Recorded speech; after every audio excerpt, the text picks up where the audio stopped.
মামা পশ্চিম দিগন্তে লাল হয়ে গেছে, অনেকটা কিন্তু লাল হয়ে গেছে দুই দলের সাপোর্টাররা।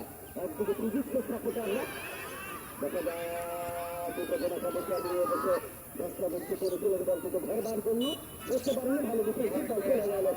গোল লাইনের বাইরে যাবার আগে এখন বাজার খেলার সংসার পাঠিয়ে দিলেন গোল লাইনের বাইরে। এখানে বসে 6 নম্বর বর্ষ করে গেল প্রিয়ান, তিনিও ভালো খেলছেন, সমস্ত খেলছে আগলা প্রথমে লম্বা করে নদী প্রকাশ রাত খুব ভালো ডিফেন্ডার রান করে ছিল আপনার থেকে নদী থেকে আবার দেখা যাচ্ছে সেখানে সমস্যা হল সেখানে ভালো একটা আক্রমণ মাছ করে দিল ভালো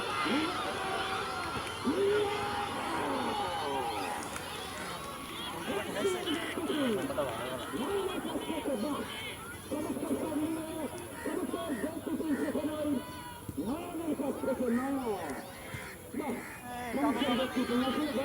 ভালো হয়। এখন যেটা বিশ্বের দামি গোল রক্ষক, পৃথিবীর সব থেকে দামি গোল রক্ষক এখন হচ্ছে ইতালির ডোনারুমা, পিএসজির গোল রক্ষক, পিএসজির গোল রক্ষক ডোনারুমা। তারপরে রয়েছে বেলজিয়ামের